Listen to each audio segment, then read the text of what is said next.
Okay, for those of you just joining us at home, we started without recording, so we're going to talk about 4 cases of triangles that we can solve that are not right triangles, and as long as we know the length of one side and we know 2 other pieces of information about the triangle, whether another side or another angle or 2 sides or 2 angles, then we can solve it. So we're going to use, when we have these 2 cases here, we're going to use the law of sines. We have these 2 cases, we're going to use the law of cosines. All right, so now we're back in the room, and I'm talking to the rest of you guys. All right, so let's learn what the law of cosines actually is. So not law of cosines, law of sines. So if ABC is a triangle with sides little abc, then we can say that little a over sine of big A, where big A is the angle that's opposite that side, equals B over sine of big B equals C over sine of big C. All right, so I'm going to draw a couple of triangles, just so we can see, just to label it so you can see how this works. A, B, C. So I'm going to draw an acute triangle and an obtuse triangle. So this one's acute and A, B. So A, B. Nope, that's not right. I labeled it incorrectly, at least for my drawing. Sorry. This is B right here. It really shouldn't matter, but I'm just trying to be consistent between my drawings. So this is a C, this is a B. And then, make sure you guys are here. Can see it. An obtuse one.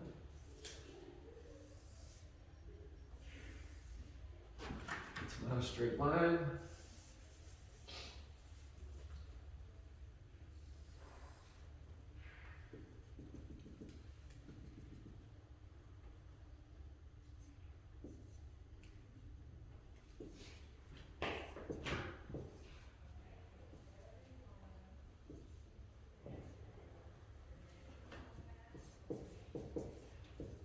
So that's basically our 2 cases where we have a triangle that's not a right triangle. Does anybody remember what you call a triangle? The other triangles aren't right triangles.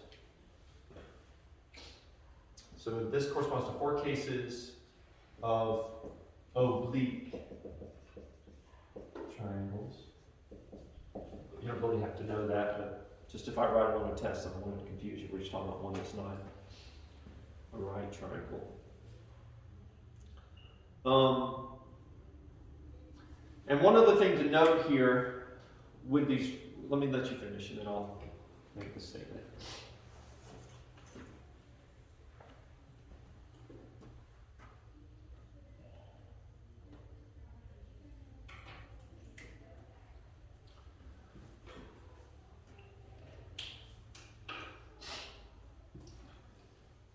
For these triangles here, just looking at the first triangle, for example, if I'm considering angle A, and I want to find the value of H as it relates to angle A, then I can say sine of A equals what?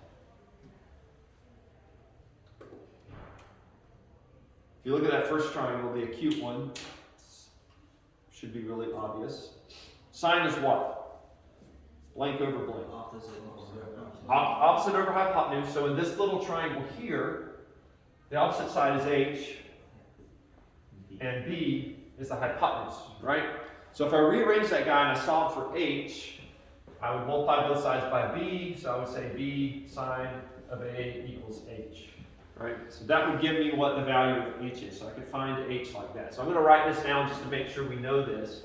H equals B sine of A when we draw our triangles like this. Okay? That'll be true for both of these.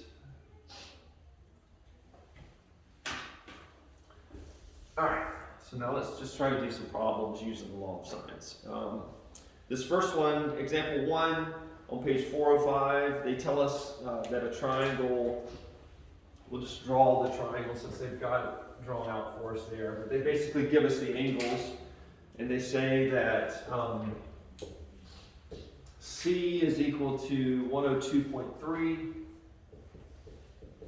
degrees, and B is equal to 28.7 degrees, 0.7 degrees, and they tell us that the length of B, little b, is 27.4 feet. All right?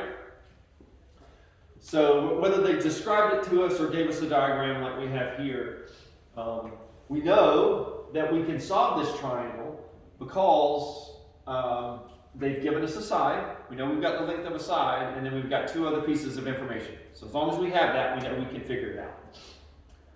Now we just have to look at it and say, well, what am I dealing with here? Am I dealing with side, angle, side, side, side, side? What is this? What does this one correspond to?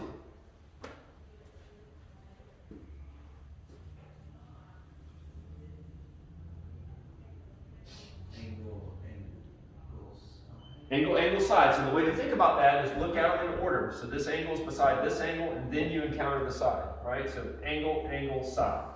If you said side, angle, that would be true, but we don't have that written down on any of these. So angle, side is actually the order that it's written down here. So we're looking at case number 1, okay? So because it's case number 1, we know we have to use the law of sines to solve it, all right?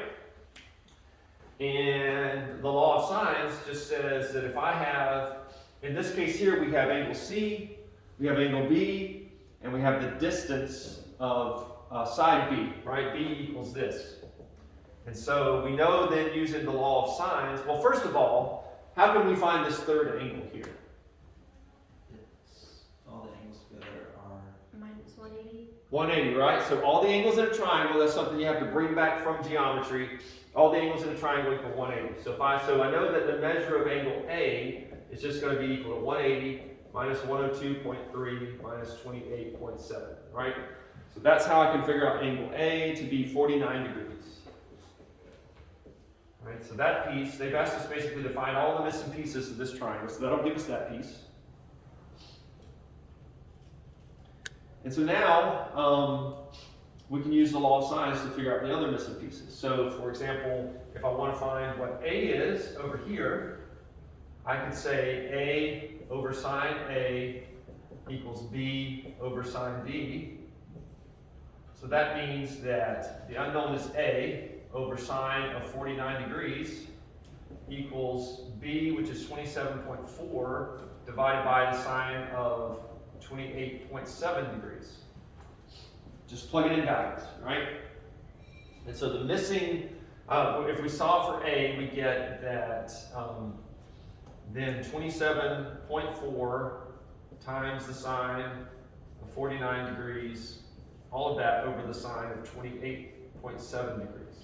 So that's what we're going to plug in our calculator, and when we punch that in, we get 43.06 feet.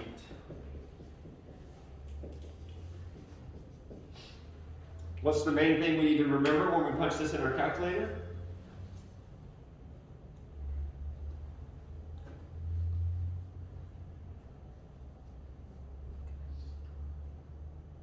That it needs to be in degrees. Make sure it's in degrees, right? Make sure you've changed it from degrees to radians. So for these types of problems, all of these involving the trig functions, you're going to have to be constantly making sure you're in the right mode on your calculator. All right, solving for C is just as simple, right? We can either use A or B. What did they use in the book? They used C, they used B. So they used the fact that B over sine B equals C over sine C.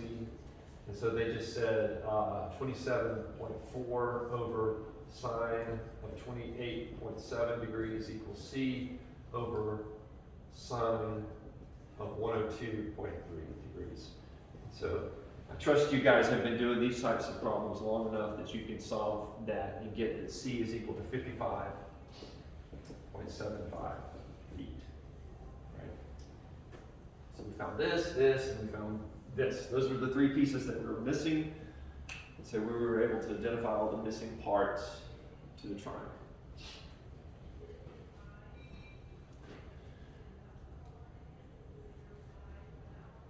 Any questions?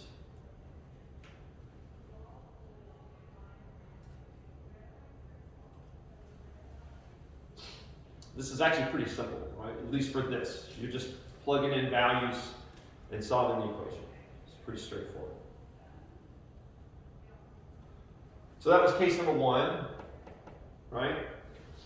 Let's do case number 2, where we've been, you can look at example 2 in the book. We're not going to do that for time's sake. Example 2 just shows you, we did an angle side. Example 2 does an angle side angle. But again, you're doing the same thing. And even with, it says see the pics on page 406. So if we go over to page 406, we do have, in the case of the law of sines, we have, whenever we're solving for this,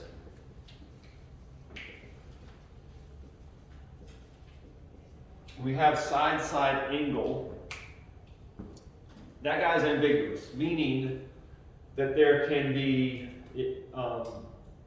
there are actually instances when when we have side angle that we can't actually solve the triangle, like it's an invalid triangle. So depending on the values that they give us, there could be no solution, there could be one solution, or there could be two solutions. All right, so we have to keep that in mind for this one. And there's a little diagram in the middle, kind of on the top of page 406, that basically tells you,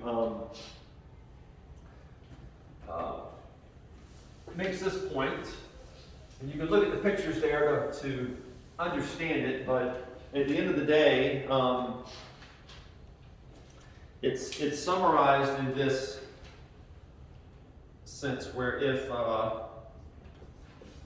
A, so this is for the acute case. If I don't want to write this down. Let's see. If A is less than H, which is acute, or A is less than or equal to B, that one will be obtuse. There's no solution.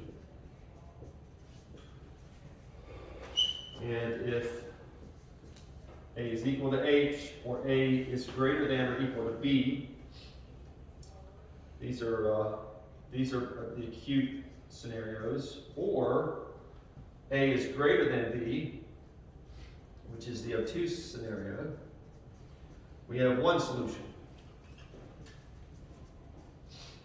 And then finally, if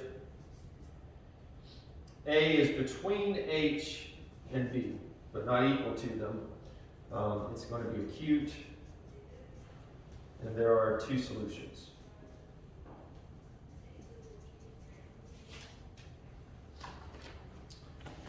Slide over here.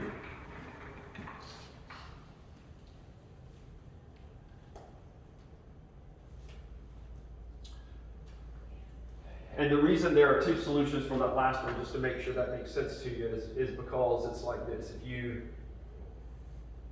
could basically have, it could be true if it went this way, or if it went this way.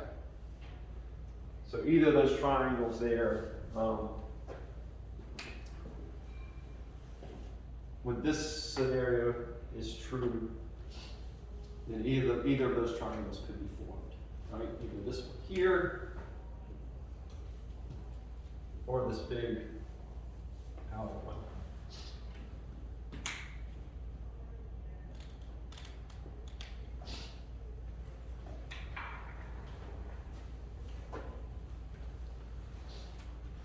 So these are rules I would keep on your note card, right? So that you know what to expect.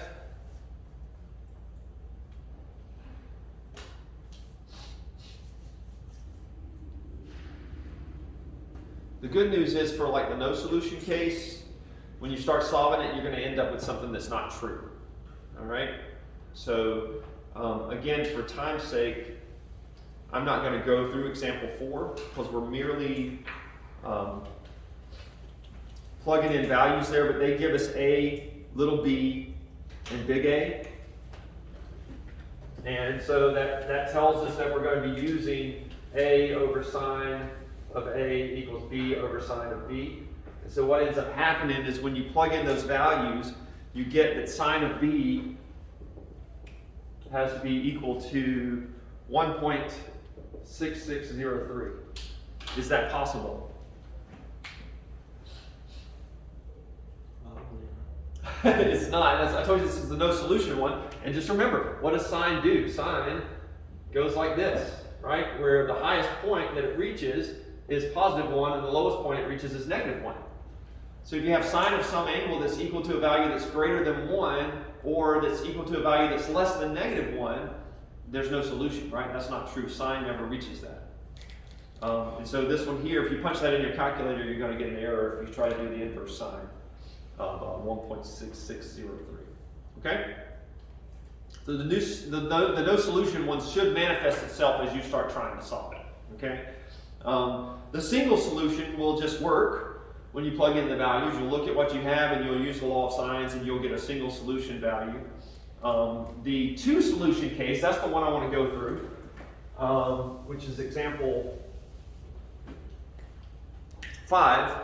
And again, we just have to realize that whenever we're taking the sine of something, that there are two possible angles that will satisfy that. All right, so let's look at the two solution case, which is example 5, where they say that A is equal to 12 meters, B is equal to 31 meters, and A is equal to 20.5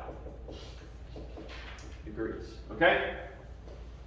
So we know we're dealing with the law of sines because they've given us, if we draw our triangle, we don't exactly know what the shape of the triangle is yet, but we do know that when we label it like this, right, this is A, this is C, and this is B, and so we know we're given this, we're given this, and we're given this. So we know we're dealing with side angle.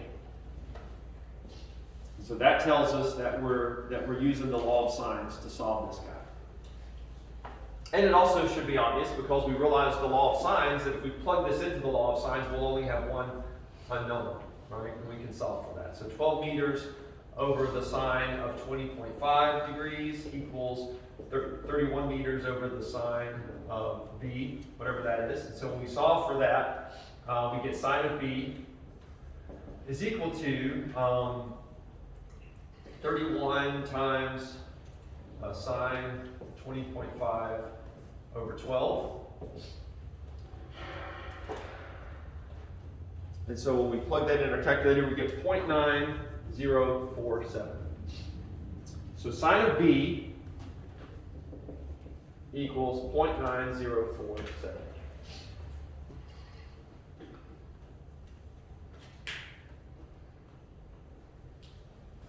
So when we think about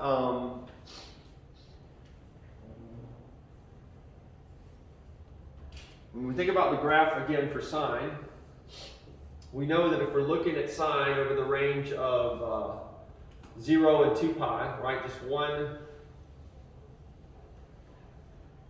If you remember, that's the range that we looked at when we were considering our inverse functions, was just we limit it to 0 and 2 pi. If we consider that, knowing this is 1 up here, then we recognize that that sine of B is actually equal to 0.9047 at some point on this side of the highest point, right? Somewhere over there. Actually, should label that a little bit higher. And it's also going to be equal to that at some point over here, right? So there are two angles. Do you guys see that? Where sine can equal 0.9047. Now, if you plug that in your calculator and you do the inverse sine of 0.9047, your calculator's not going to tell you there are two. But what do you get if you plug that in?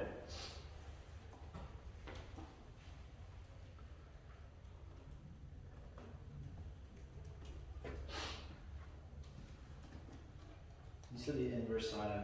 Inverse sine, so the way we find b would be b equals the inverse sine of 0.9047. Tell it to me what it would be in degrees.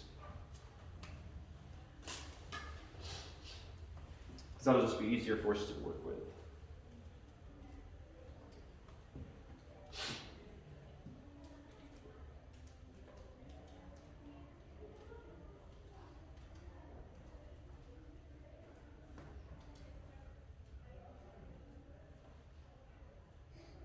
$64.78.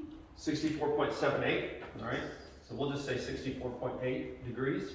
Did everybody else get that? Yep, okay.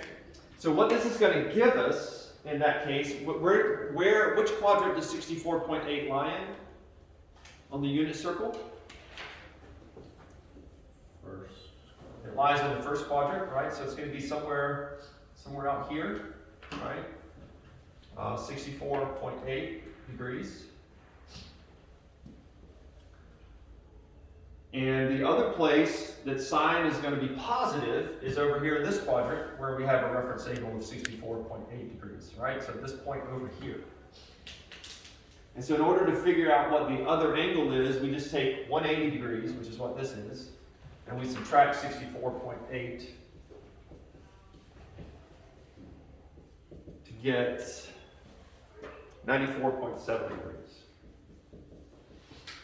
All right, so those are the two possibilities for our triangles and the two possible angles, right? So basically we have, what that means is that we have one triangle that looks like this, and we've got another triangle that looks like this.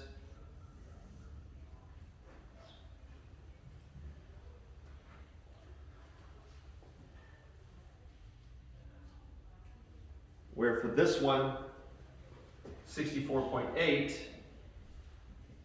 degrees is the angle, and for this one here, is it 94.7? What did I do wrong?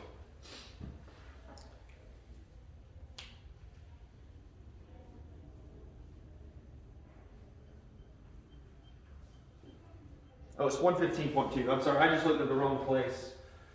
That is not 94.7 degrees when you subtract. So it's 115.2, sorry. 115.2 degrees. So we have another angle that's 115.2 degrees, okay? And so then it's just, at that point, it's just a matter of, now that we know what our possibilities are for for B, since there are two options for B. So B can be this, or B can be this. Then we can use the law of sines to finish figuring out the rest of the pieces. Okay? How would we figure out angle C for both of those? We take the 20.5 and add it to it, whichever one, and then subtract. Right?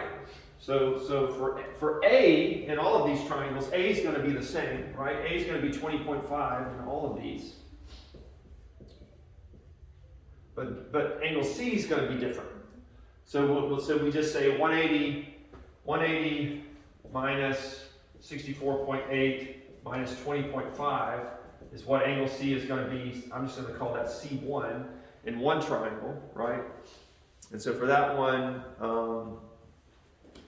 64.8, that was 94.7 degrees. And then for C2, for the second angle, it's going to be 180 minus 115.2 minus 20.5. And that's going to give us a value of 44.3 degrees. Right? And so then it's just a matter for both of those angles, plugging in the law of sines and figuring out the appropriate value for the length of C for each triangle.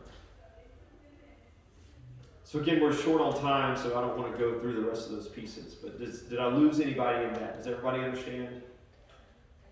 How did you know that there's going to be two different answers, like two different? So without looking at this stuff, one way I could find that out is I would recognize that A is between H and B, but we haven't solved for H. We could have though, right? What is H? If you calculate H right here, what do you get? H, remember, is B sine of A. So if someone plugs that in their calculator, what do they get? Can somebody check that for me? 31 times the sine of 20.5.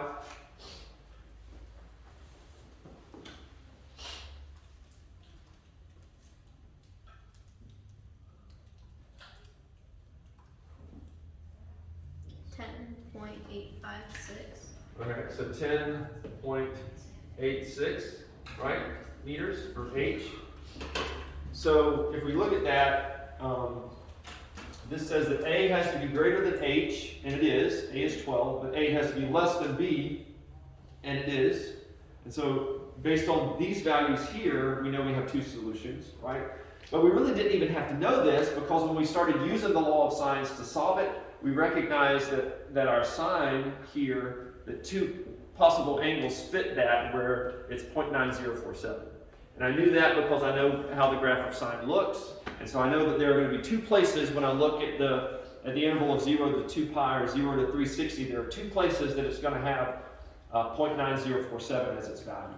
And then as I think about the unit circle, I know that's going to be in quadrant 1 and quadrant 2, right? Because it's a positive value for the sine.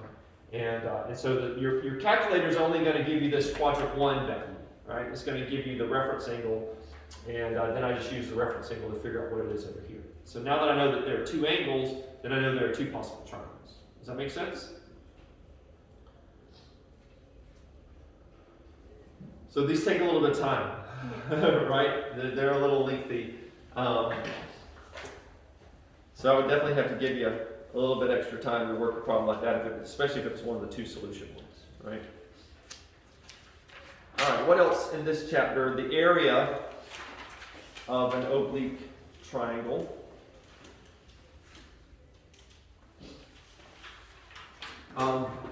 They lay out a proof for this in the book, and I was planning to do it in class, but we're just out of time.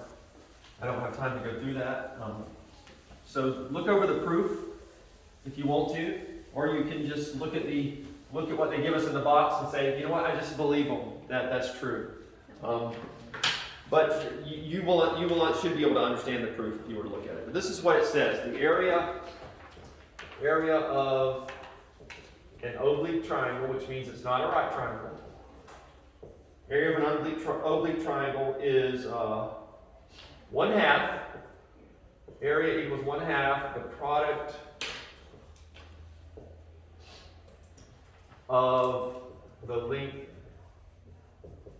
of two sides times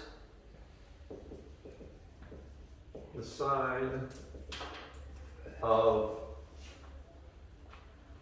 the included angle.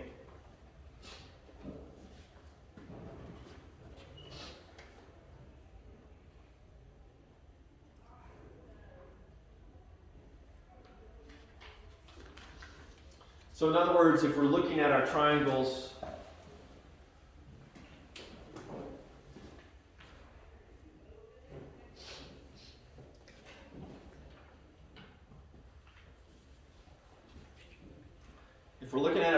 that we've written down in the law of sines, right? It means half of, for example, if they gave us side A and side C, it would be 1/2 of A times C times the sine of the angle that's between them, which is sine B. Okay? I'm going to write that down in just a second here, but I just want you to understand what the language means so that you'll get it. So you won't have to necessarily look at the different formulas and make sure. You've got to have the angle that's in between them. So if they give us B and A, then I have to know what the angle is for C. Okay? And so this is what, if we write it down, it means this, that the area is equal to 1/2. And notice for each of those, what it means is that if they gave me A and C, then I'm finding the side of the angle that is not A or C, right? It's B. It's the other letter. And so area is 1/2 BC times the sine of A, or 1/2 AB times the sine of C, or 1/2 AC times the sine of B.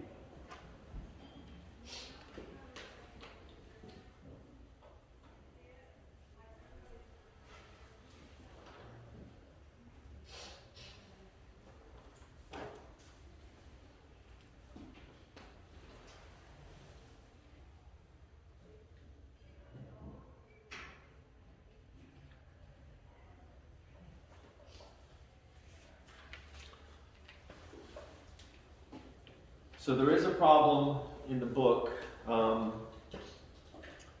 page 409, which is simply nothing than just plugging in the values into this equation and figuring out the area. Okay? They give you A and B, and then they give you angle C, and I think you guys will have no trouble just plugging those values in and figuring out what the area is. Okay, so I'm not going to do that, so we can move on to the next section.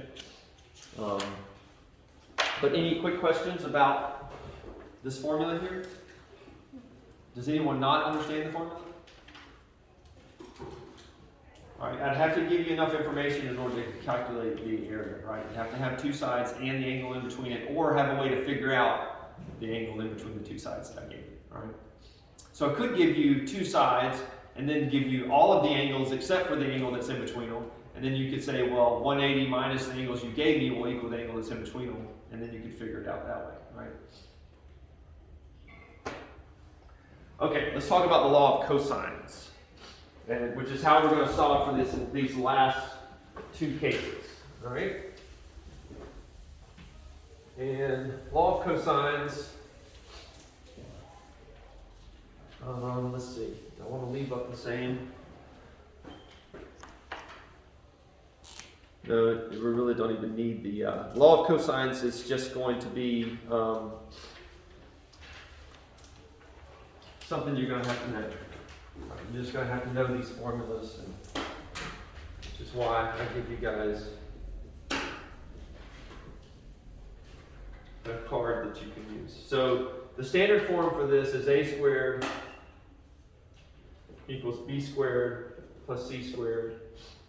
That looks like, sort of like the Pythagorean theorem, but it's kind of rearranged a little bit. Minus 2bc cosine of a.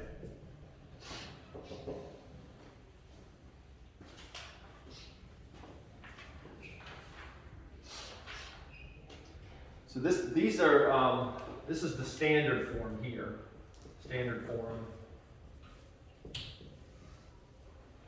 And so basically for all of these, notice you're going to have, when you've got one side here, then you've got the other two sides squared added together over here, minus 2 times the two sides that are listed on this side of the equation, times the cosine of the angle that corresponds to the side that's at the beginning. So they all follow that same format. So you could really kind of, if you wanted to memorize it, you could just memorize one, as long as you understand what the format is and recognize that all the other ones follow the same format.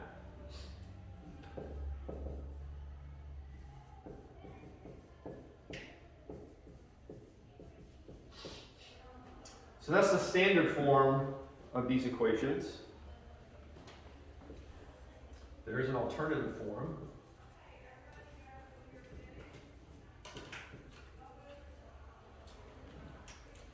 And that's where you put the angle, you just solve for the cosine, you put the trig function on one side. And if you do that, it turns out to be this. Cosine of A equals b squared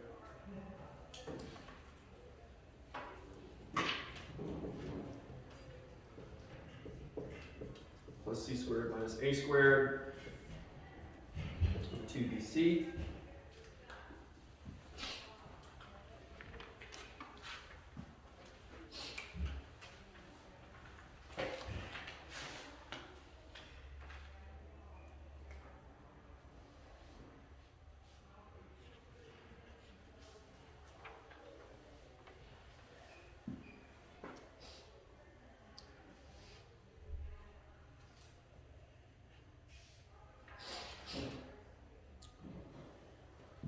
You guys be mad at me if I take a few minutes into the lunch section? Would that be all right? We just need a little bit more time to finish this up. I don't want to send you home without going at least through a couple of problems.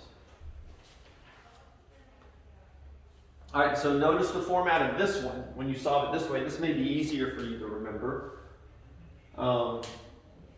Here we've got the cosine of A, and then on the top, you've got a positive sign in front of both of the other sides that don't correspond to A. So b squared plus c squared, but then the a squared portion, which corresponds to the angle here, is negative, divided by 2 over the sides that don't correspond to the angle.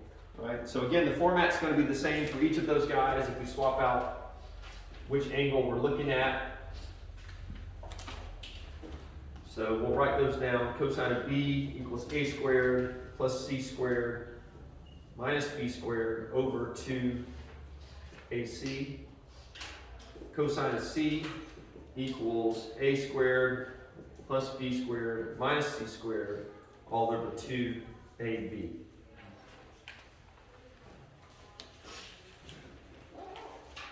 So this is a lot.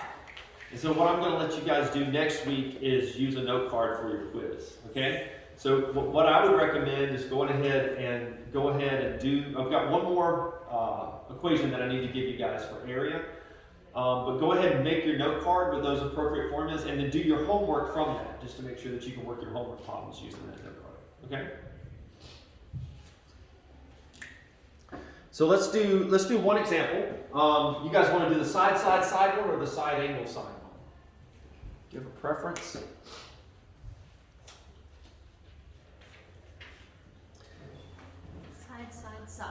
Side is what Adeline recommended. I'm sorry, after I gave you guys the option, I'm going to override that, okay? And here's why. Because we have to pick the other ones, you got to think about the angle, make sure we pick the correct angle. But I do want to just walk through example one. Just look at it in your book. Everybody have the book? Okay? They give you 3 sides. Look at what you do. You just plug it in to find one of your angles, right? They say we're going to find cosine of B. So you plug in all the values for the sides. You take the inverse cosine of that, and you get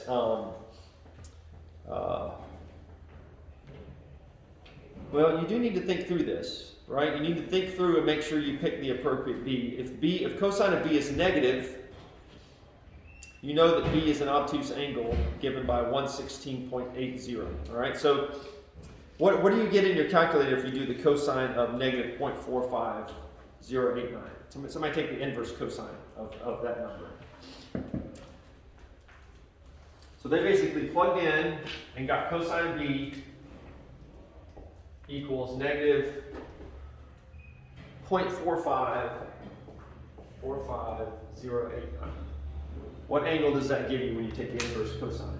116.8. So it actually gives you the correct angle, right?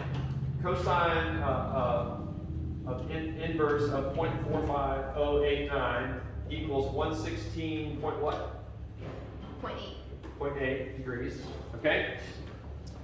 And so here, there's nothing that's kind of tricky as far as figuring out what the angle is because your calculator already gives you the correct angle. The only thing that matters with this one is because you've got an angle that's bigger than 90 degrees, you know you're dealing with an obtuse triangle.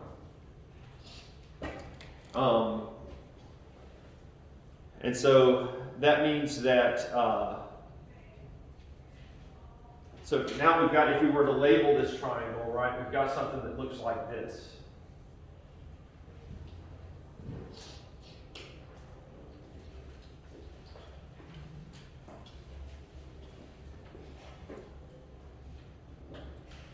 Where we've got that one angle there that's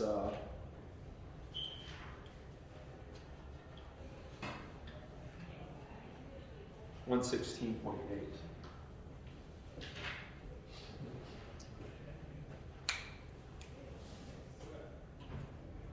So the one thing that they point out here is that once you get that one angle, now we're in a situation to where we can use side-side angle. Side-side angle. So that means we can flip to the law of sines. Okay? And the law of sines are just, it's a lot easier to plug in the values for law of sines and the law of cosines. So they switched to law of sines to get one of the other angles and then just say 180 minus the 2 angles that we have to find out that third angle. Okay? What about example? Any questions about that? Does anybody have a headache yet? I saw Claire rubbing her head. Just a little bit. Let's talk about the second scenario where we have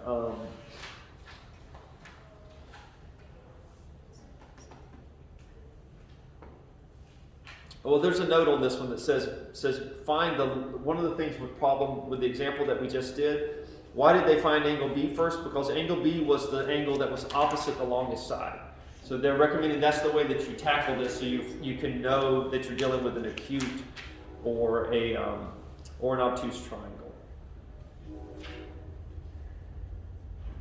Because if the largest angle is acute, then we know the other two angles have to be acute.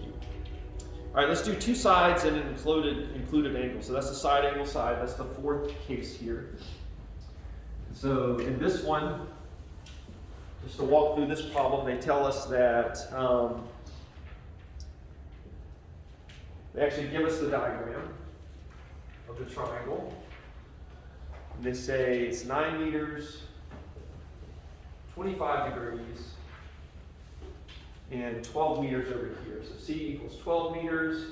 This is angle A. This is angle B. This is angle C. So B equals 9 meters. We don't know A.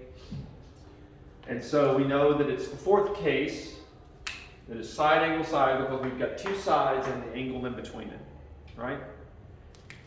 I could actually give you this problem and say, tell me the area of this, because we just had a formula for finding, if we got the length of two sides and the angle between it, I could say find the rest of the values and give me the area for this. So you should be able to do both, right?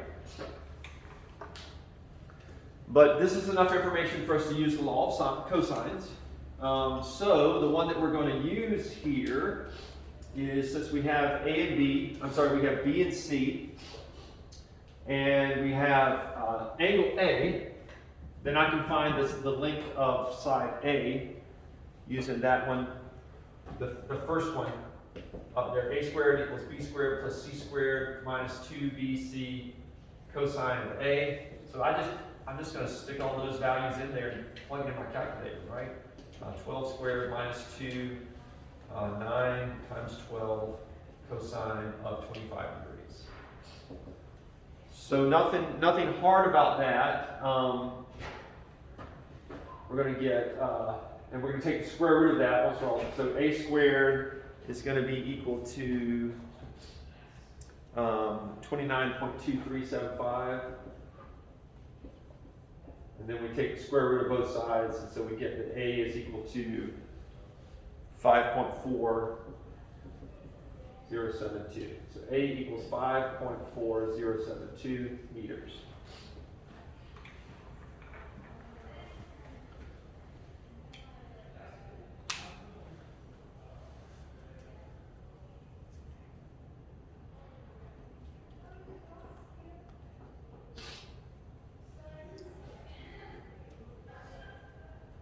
So now, given that, we can switch to the law of sines. And I don't think I said this with the law of sines. If we have A sine over sine A equals B over sine B, do you guys see that we can take the reciprocal on both sides and change this to, if that's true, then sine A over little a has got to equal sine B over little b. Right? We can say that that's true as well. So you can look at the law of sines in its reciprocal form and think about it like this. All right? And so if that's the case, then we can say that sine of B is equal to B times sine of A over little a. And so that means that B is 9 sine of 25 degrees. And all of that divided by A, which is, we now know to be 5.4072. And so that tells us that sine of B is going to be equal to 0.7034.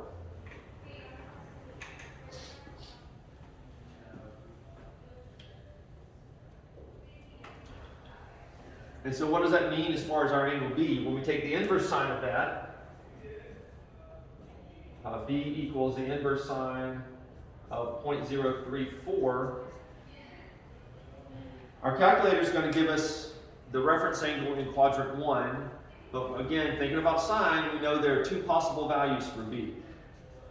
Right? Because there are two places on the graph of sine where it can have a positive value that's in between 0 and 1. All right?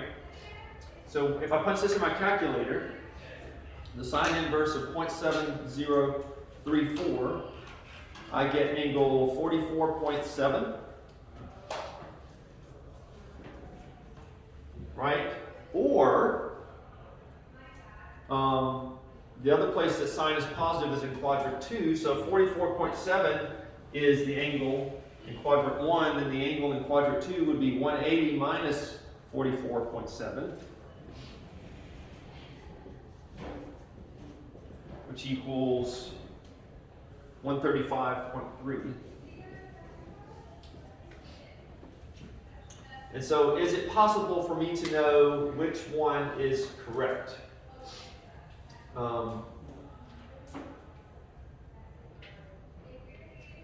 And it is. And here's how we know that. Can anybody tell me?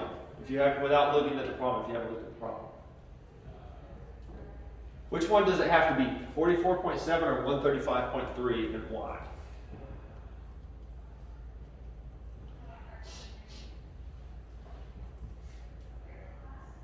What's the biggest angle in our triangle? We know C has to be the biggest angle. Why? Because the opposite side. Because the opposite side is the biggest side. Right? You guys see that? I mean, you're right. You can look at it from the drawing and it looks like it's obtuse, but drawings can sometimes be deceiving. So the way that we know for sure is that this is the biggest side. So the biggest angle has to be the angle that's opposite the biggest side.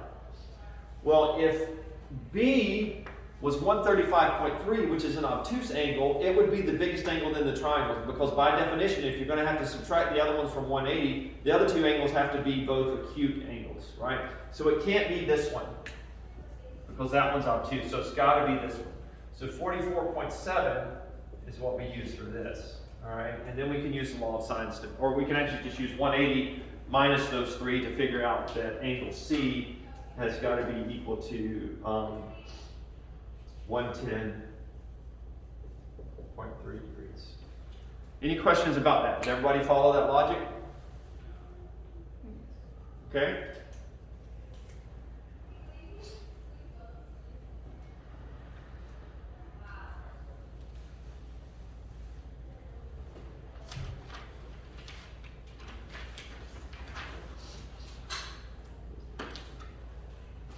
And I'm going to give you guys one more really simple formula.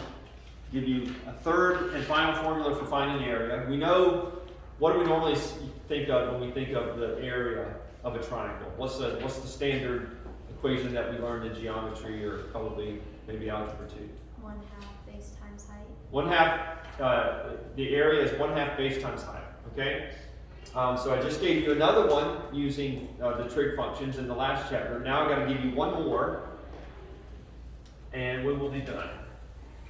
So you'll have actually 3 formulas to use for area. And this is Heron's area formula. Okay? And it says for a triangle with sides A, B, C,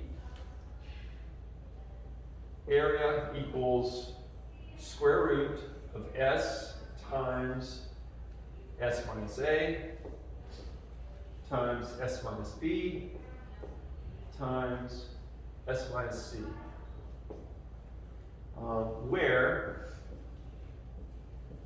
S equals A plus B plus C, all of that, over 2. So again, with all of these, the area examples in the book, you're just taking the formula that they give you and plugging in those values. But this tells us that if we have this third case that we were looking at over here, where we know side, side, side, where we know the length of all the sides, we can calculate the area based on that, okay? So the last formula let us calculate the area when we have 2 sides and the angle between it. This formula lets us calculate the area if we have all 3 sides, all right? And so based on all the other stuff we have, law of cosines and law of sines, we can find out all the pieces that we need to. And so we could end up using any of these formulas here for finding finding the area. So there's a nice little box at the bottom of page 416 which just says, hey, here's all your area, your formulas for the area of a triangle, and my recommendation to you would be have that information on your note card, right? So you'll have those formulas there. But of course, with Heron's formula, you need to know what S is, so don't forget to include that S equals A plus B plus C over 2. Okay? Does anyone have any final questions? I'm not going to do the last example because, again, it's just as simple as plugging it out to give you everything.